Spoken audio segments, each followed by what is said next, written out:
E aí é o seguinte, é isso, a micropolítica da escola, ela lida de outra maneira com isso daí, né? Com essa, quer dizer, o projeto de lei está lá, o negócio está sendo martelado diuturnamente na imprensa, né? E aí, quer dizer, o que fica disso, né? Que é o que você disse, né?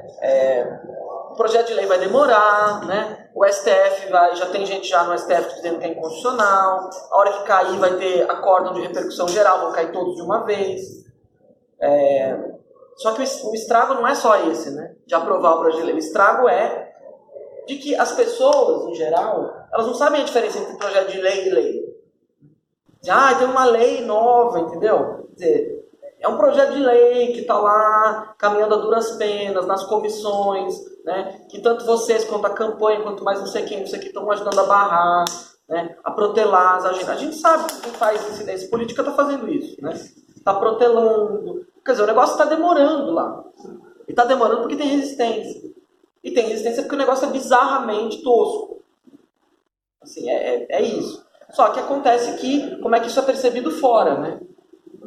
Como é que isso é percebido fora? Tem uma lei, os professores começam a se policiar, a se autocensurar, esse negócio todo. E, na real, estão acontecendo perseguições, censuras, intimidações na escola de vários tipos, né? É vereador que chega na escola e manda parar o evento que tenha o gênero, perseguição de processo administrativo sindicância contra professor em rede pública, em rede privada o professor sendo demitido porque a mãe não gostou que deu uma aula sobre a ditadura militar. Essas coisas estão acontecendo. Então a gente chegou à conclusão, né? Eu faço parte de um coletivo que é chamado Rede Escola Pública e Universidade, que a gente, na verdade, trabalha com política educacional, essencialmente combatendo os desmandos do governo de São Paulo, né? A gente tem uma rede pública enorme, muito complexa, e políticas educacionais profundamente que geram desigualdade educacional, né? Intencionalmente geradoras de desigualdade. Então a gente surgiu aí, né? Nas ocupações escolares, um pouco ali, instrumentalizando os movimentos sociais. Em algum momento a gente percebeu que a gente tinha que olhar um pouco para isso, porque tinha um trabalho maravilhoso sendo feito olhando para o que está acontecendo em nível nacional, mas dentro das escolas as pessoas estavam completamente sem saber o que fazer. Então a gente começou lá atrás, assim, uma coisa muito, muito singela, muito modesta. Falar, gente, podemos fazer um manual de defesa, né? Então tem alguns advogados no nosso grupo, na rede, né? Constitucionalistas e tal. Algumas pessoas que chegaram junto, que são do direito administrativo, que conhecem a legislação trabalhista, que conhecem todo esse debate, por exemplo, da sindicância, do processo administrativo, do debate formal, né? Quer dizer, como é que você move o processo administrativo? Como é que você desmonta um processo administrativo? Né? Por vício formal, por esse tipo de coisa. Então a gente chegou à conclusão que era necessário a gente fazer uma reflexão, entender um pouco esse negócio e, eventualmente, orientar as pessoas. Né? O que eu faço quando eu recebo a notificação extrajudicial do Miguel Najib? O que eu faço com aquele negócio? Né? Eu sempre soube que quando eu recebo aquele negócio eu rasgo e jogo fora. Mas as pessoas se assustam com isso. Porque existe um fenômeno, na verdade, tem duas coisas que acontecem na educação, né? Tem muitos trabalhos na política educacional que falam disso, né? Dos tempos para cá, o que começou a se observar é uma crescente judicialização, né, dos problemas educacionais. Por quê? Porque as pessoas começaram a exigir do Estado a garantia do direito à educação. Então é vaga, é transporte, é acesso, é um monte de coisa, né? É vaga para crianças com deficiências, todo esse tipo de coisa. Ao mesmo tempo, você tem esses movimentos desse tipo de gente, né? Esses censores, essas pessoas, que muitas provêm do direito, né? E aí elas, na verdade, elas tentam juridificar, não é judicializar, né? Porque não é judicializável, porque não tem crime, né? Doutrinação não é crime, tá? Quero dizer para vocês que não existe no Código Penal brasileiro o crime de doutrinação, né? Ainda que a gente possa negar, não sou doutrinador, se eu fosse, eu não poderia ser criminalizado por isso. Então tem e isso é um detalhe que faz toda a diferença, porque você não consegue transformar no processo judicial alguma coisa que não é crime. Faz sentido judicializar isso. Quanto mais extrajudicializar isso, assinando um papelzinho no cartório de títulos e documentos e ameaçando você. Coisa absolutamente ridícula. Eu não sei onde essas pessoas estudaram direito. Eu me pergunto. Eu realmente me pergunto. Bom, mas o fato é isso, é que se juridifica o discurso educacional para criar um verniz, uma capa, né, muito sofisticada e que as pessoas se assustam, que as pessoas não conhecem todo esse negócio, né? Tipificação, essas palavras, né? E um pouco a gente pensou em organizar algumas coisas, né? E organizar algumas coisas a partir de situações concretas. Que situações concretas faz? Bom, situações que a gente conhece, que a gente sabe que as pessoas viveram. Essencialmente isso. Então, assim, o caso que eu acompanhei lá de uma escola em São Paulo, que o vereador... Uma escola da rede municipal de São Paulo, que é uma escola sem paredes, que tem um projeto pedagógico próprio, quer dizer, é um lugar que é incrível, assim, dentro da rede municipal, né? Tem turnos muito seriados, que utiliza progressão continuada de um jeito sério, quer dizer, que os alunos fazem 1000 atividades. É uma escola que também tem uma semana de gênero, né? Uma escola de ensino fundamental. Que tem os orixás, né? Pintados na parede, entendeu? É um lugar interessantíssimo. E aí é isso, o vereador vai lá, não é o vereador do PSL, é o vereador do PMDB, da base do ex-prefeito Dória. Vai lá e fala, olha, manda parar a semana de gênero. Quer dizer, o que a escola faz com isso? Bom, a escola, na verdade, não fez nada, né? Na verdade, a escola chamou a Secretaria de Educação e falou, olha, dê uma resposta para esse vereador imediatamente, porque aqui não mete o nariz. Não é o legislativo que vai interferir com o andamento de uma rede pública. É do executivo a prerrogativa de gerir a rede pública e de responder. A Secretaria de Educação, o secretário de Educação que tinha noção, mandou ofício para o vereador, encerrando a questão, dizendo, olha, aqui não. Mas tem muita escola que passa por isso e simplesmente aceita o assédio e diz, ok, a gente vai encerrar, não queremos confusão. Essa escola, pelo fato de ser uma escola muito alternativa, muito conhecida, aquilo se amplifica, vai para a imprensa, né? Aquilo extravasa. E aí, enfim, a gente foi um pouco, a partir desse caso e de outros, tentando organizar algumas coisas, que são coisas que as escolas e os professores têm que saber quando acontece esse tipo de aproximação. Isso daqui resolve todos os problemas? Definitivamente não. Até porque é isso, né? Eles vão encontrando novas formas de ação, né?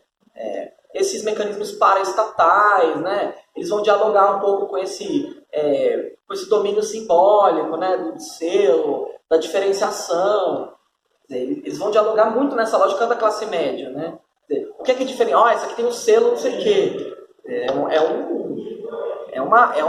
Um jeito de pensar totalmente alinhado, né, com esse pensamento das distinções sociais. Bom, o Bourdieu é maravilhoso, né? A gente vai entender tudo.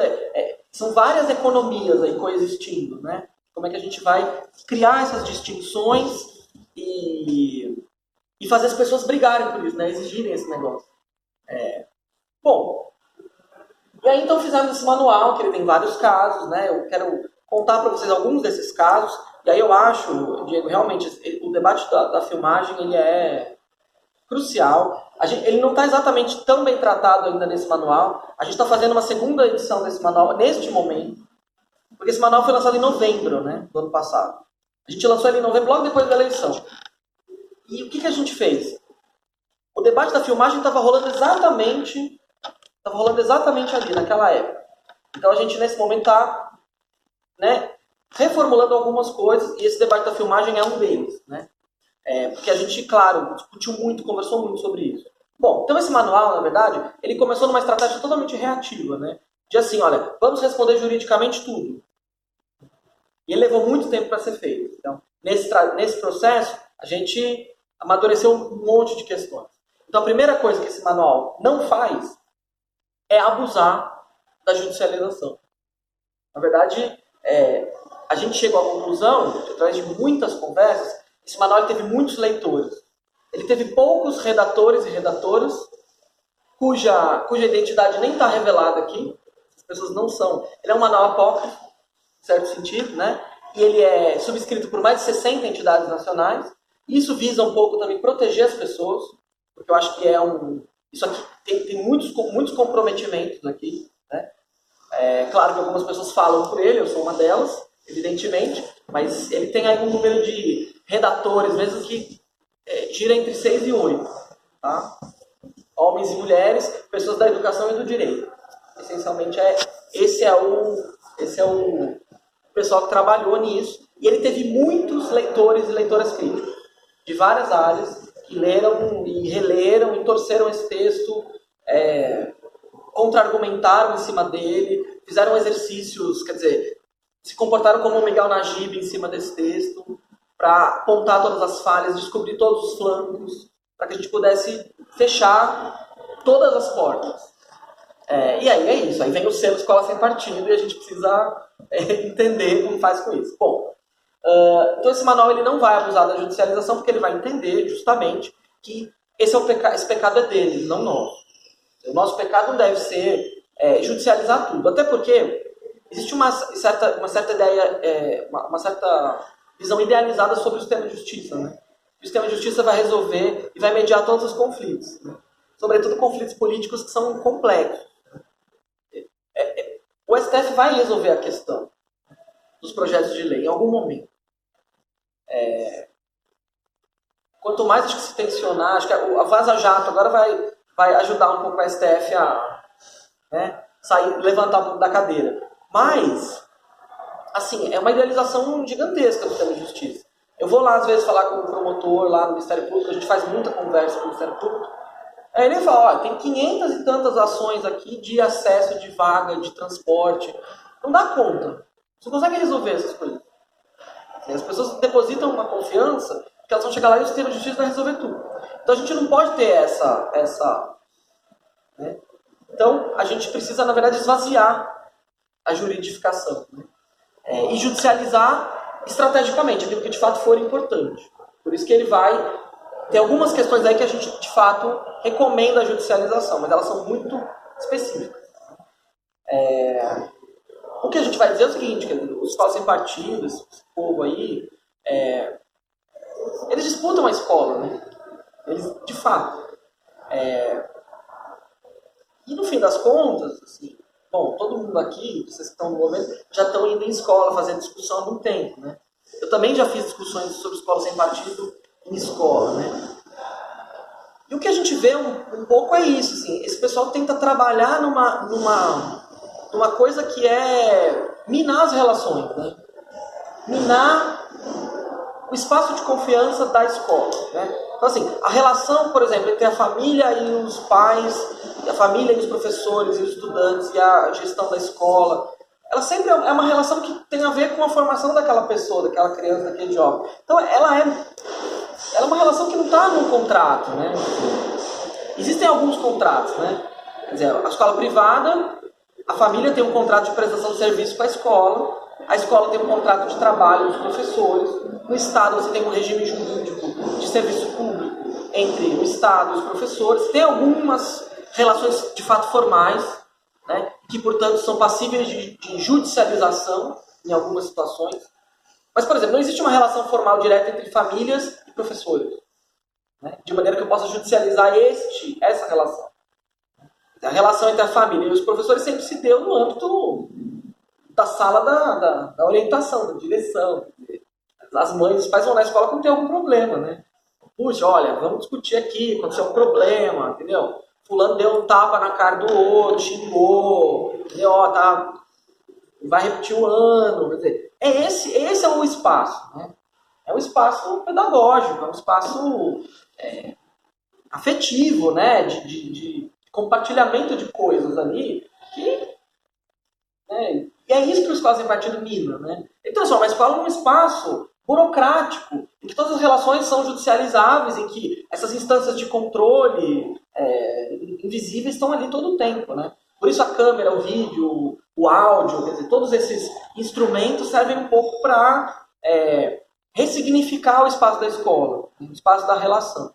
Então a gente chega à conclusão de que disputar isso no espaço da micropolítica, na escola, envolve necessariamente a gente disputar o espaço político-pedagógico. É isso, é um debate político-pedagógico. Na verdade, é recompor o debate político-pedagógico. Que é isso que eles querem esvaziar o debate político-pedagógico. Porque político é ruim, né? E pedagógico para eles é uma tarefa de transferência mecânica, né? De abre a cabeça, tem aquela charge maravilhosa do começo do século da França, né? Do que seria o futuro da escola, vocês já viram isso? O professor com um carrinho de livros, os alunos com os negócios na cabeça, e você vai enfiando na cabeça. A visão distópica no começo do século XX sobre o que seria a educação no século XXI. Então, é isso, assim, o esvaziamento da educação, e aí, claro, a gente vai despolitizar o processo. Então, de fato, nós precisamos reconstituir o espaço político-pedagógico. Esse manual vai fazer isso, vai propor isso. É fácil fazer isso? Não, não é fácil fazer isso. Mas, assim, a gente precisa lembrar e voltar a lembrar que a escola é um lugar de conflito. E todo mundo que já trabalhou em escola aqui sabe que é isso, né? A gente... Trabalhar em escola cansa, né? Cansa pra caramba, né? É muito cansativo ser professor, né? Cotidiano, né? Dar 500 aulas por dia, entrar às 7, né? Dar aula de manhã, de tarde e de noite, muitas vezes. Quem aí segura aí 2, 3 empregos, né? E tal. É assim que funciona mesmo. Então a gente muitas vezes quer eliminar o conflito da nossa vida, né? O conflito também ele enche o saco, né? Atrapalha, deixa a gente... Então a gente acaba comprando essa coisa, né? De que, bom, talvez seja melhor a gente eliminar mesmo o conflito, né? Mas a escola é lugar de conflito, não tem escola privada de elite e escola pública mais depredada possível que não seja lugar de conflito. Então, assim, esse é o contexto. E aí, nesse contexto, essas coisas frutificam. É nesse contexto que as coisas acontecem. E no contexto também de que a escola, né, pública, eu vou falar mais de escola pública porque 80% das crianças do Brasil estão na escola pública. É um ambiente conservador. Pra caramba. Pra caramba. Entendeu? Ali viceja tudo. Todo conservadorismo viceja a escola pública. O fundamentalismo religioso, um monte de coisa. Isso também está lá. Né? Então, assim, não é um mar de rosas também nesse aspecto.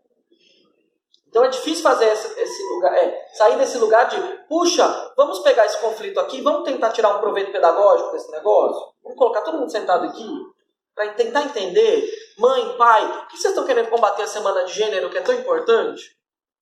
Né? Se a gente tem aluno aqui que está sendo agredido, né, porque é gay, porque é trans, porque não sei o quê, vamos tentar entender por que tem tanta resistência ao debate sobre as religiões, né? Sobretudo as religiões afro-brasileiras, sendo que aqui no bairro que a gente teve um terreno incendiado, né, por um grupo de fanáticos, que muitas vezes está ligado a grupos criminosos de variados tipos, né, tanto milícias quanto de tráfico. Né? Aqui no Rio acontece também, certo? Então, assim, esse é o nosso cenário, né? Não é um cenário favorável. E aí você tem, no meio de tudo isso, professores e professoras acuados, pensando 2 vezes se eles vão realmente dar uma aula de biologia sobre a evolução das espécies. Professores de física, pensando se eles vão realmente falar sobre a origem do universo e o Big Bang. Eu não estou nem falando de professores de história e sociologia. Porque a coisa está chegando, já se espalhou em todo lugar. Isso, a Terra é plana. Essas professores de ciências, professor de geografia, professor de história, tudo. Então, é esse lugar. Bom, mas a gente acredita, ainda assim, que a gente precisa colocar numa linguagem simples, clara, quer dizer, que essa coisa da perseguição, né, ela tem um outro lado, né? É sempre aquela coisa assim, você radicaliza de uma tal maneira que a coisa ela é paroxística, ela atinge um ápice assim, que tudo é passível de gerar perseguição, intimidação. É aquele caso, você quem vê Black Mirror, assim, né? Vê a que ponto chega o controle? Aonde chega? O limite né, o alienista, né, Machado de Assis, todo mundo está internado dentro do sanatório, né? Todo mundo é anormal, o comportamento de todo mundo é desviante. Ninguém não é desviante. Então, assim, essa é a aposta que se faz. De que as pessoas... E a gente acha que as pessoas de fato percebem quando a gente discute nas escolas. Né? Eu discuti com muito aluno de ensino médio, bolsonarista, fãzinho do Miguel Najib, né? Discutindo falsificacionismo científico. Quer dizer, com os alunos a gente consegue ter uma conversa, contanto que você considere esses alunos interlocutores, né? Contanto enquanto você não desqualifica esses alunos. Eu participei de uma conversa interessantíssima, uma vez numa escola em Parelheiros, que é um bairro no extremo sul de São Paulo, né? Qual o bairro mais longe da cidade do Rio de Janeiro? Mais afastado do centro? Pedra de Guaratiba? Isso, é a Pedra de Guaratiba, multiplica por 2. Certo. É Parelheiros. Né? É a zona sul de São Paulo. E é muito doido, porque assim, é um bairro que tem, né, na Mata Atlântica, né, bem afastado, na Serra do Mar, né? E aí isso, uma escola lá, estadual, né, naquele bairro, a única escola ali, né, e tal. E aí o estudante é isso, melhor aluno da escola, um menino super estudioso, né, tal. Passou a vida inteira lá, o pai é advogado, fez um curso de direito tardio, né, numa universidade privada. Aí o menino estudou a vida inteira na escola e depois de um tempo ele passou a confrontar os professores, né, que a vida inteira foram professores dele. Então, quer dizer, como de repente passou a ter uma desconfiança, porque o menino se encantou lá com a listinha dos deveres do professor lá do Miguel Nagir. Então o menino estava lá na discussão, falando da listinha. Só que é um menino negro da escola da periferia, que passou a vida inteira lá, que é o melhor aluno da classe, que é um menino que se enxerga na universidade, tudo isso. Porque ele construiu esse lugar. Só que ele acredita no negócio, entendeu? E aí acaba de que tem um pai que também curte o negócio, o cara de direita, conservador, esse negócio.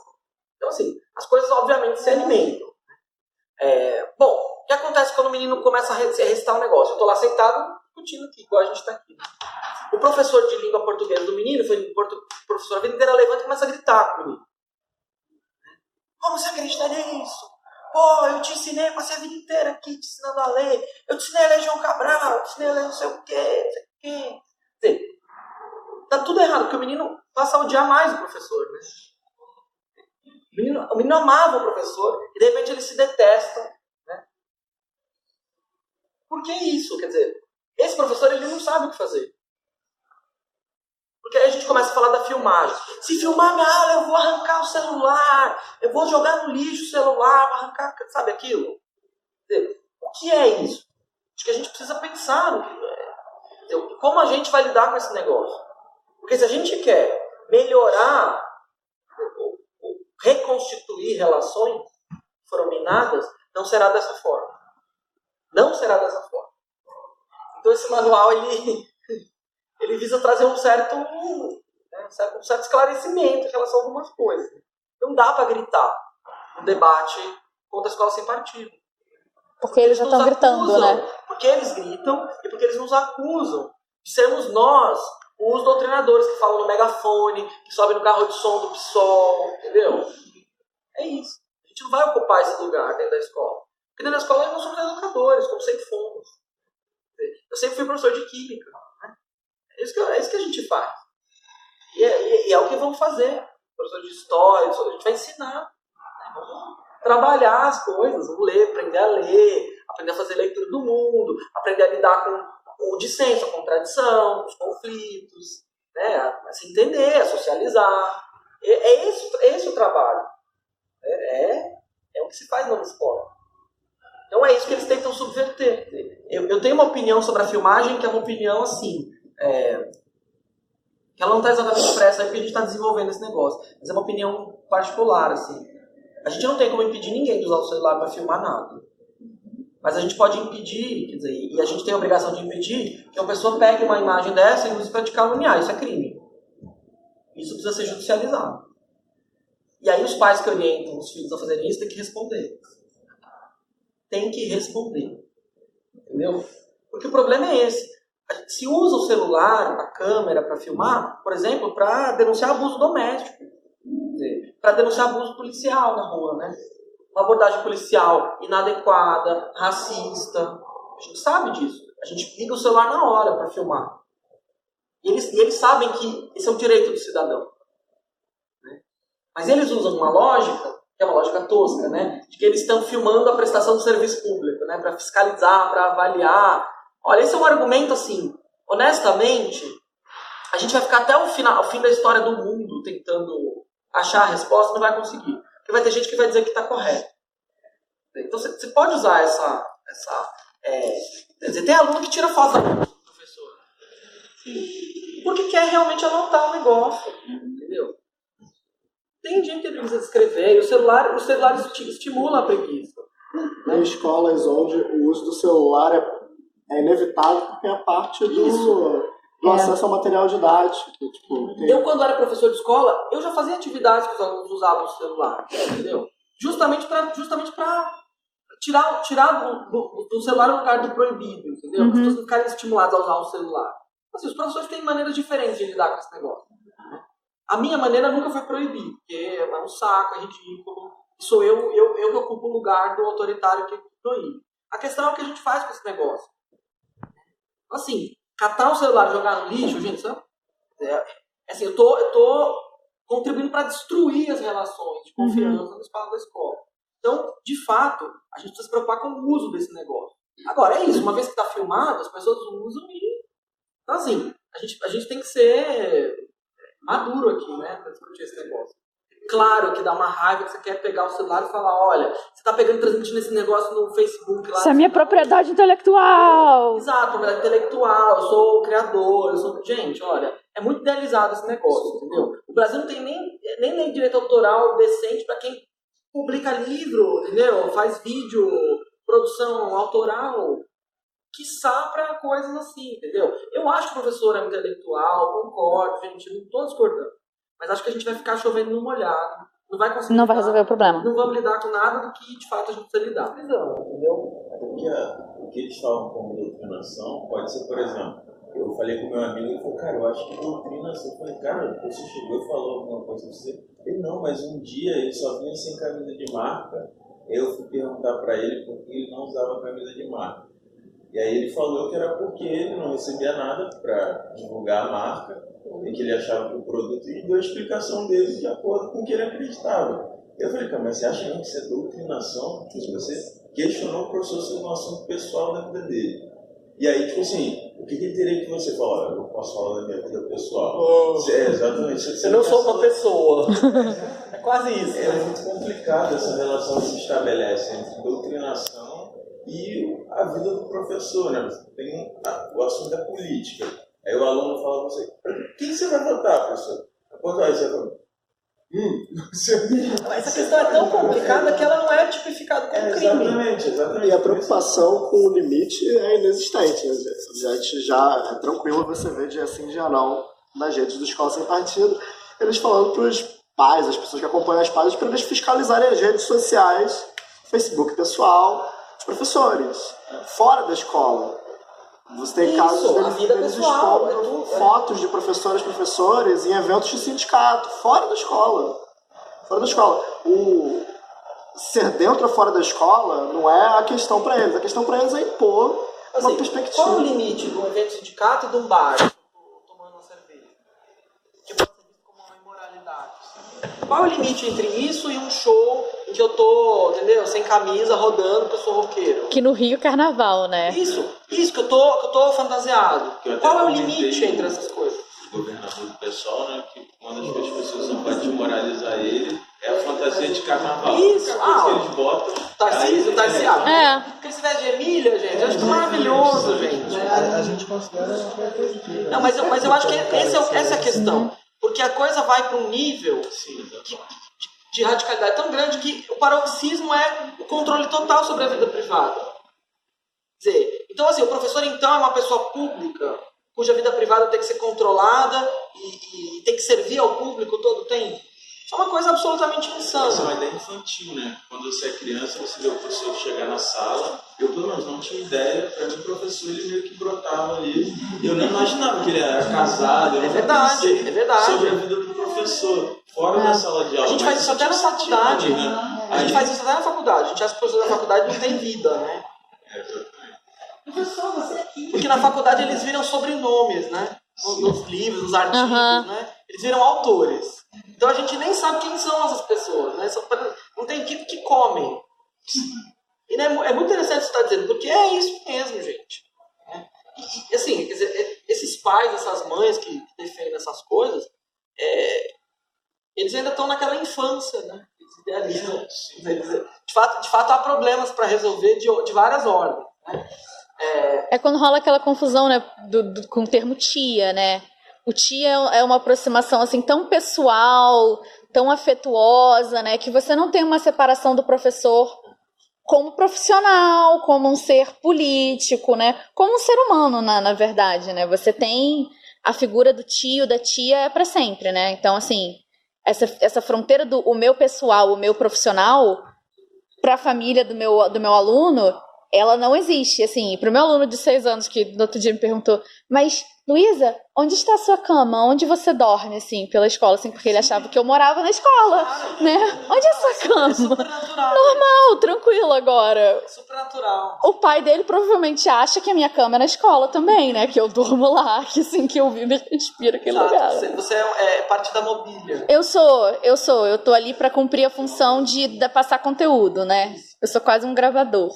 Uma antena, transmite. Aperto play e isso aí, é minha aula. Bom, ameaças por membros da comunidade escolar. Então, a tal da notificação extrajudicial, né? E a discussão nossa da notificação extrajudicial aqui, ela é muito simples, gente. Ela é assim, rasgue e jogue no lixo. A notificação extrajudicial não faz sentido contra a notificação extrajudicial, tá? Bobagem, assim. Teve muita discussão sobre isso. Tinha notificação contra a notificação no site. A gente refletiu muito sobre isso, chegou à conclusão que a gente só reforça uma coisa que a gente não quer reforçar. Se eu estou contra-notificando, é porque eu estou dando importância para aquele papel que, na verdade, não diz respeito a nada, porque não tem relação jurídica estabelecida. Né? A que eu estou... Notificação extrajudicial você usa para o aluguel que não foi pago, para briga de vizinho, esse tipo de coisa. Né? Se tem alguma relação civil, contrato que não está sendo cumprido, esse negócio.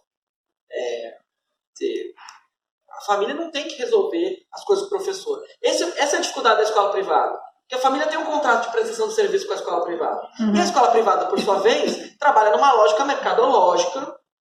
E aí eles vão e criam a situação para demitir os professores e as professoras, como acontece. Por isso que, bom, eu defendo a educação pública, entendeu? Porque assim, a educação pública ela não tem esta camada.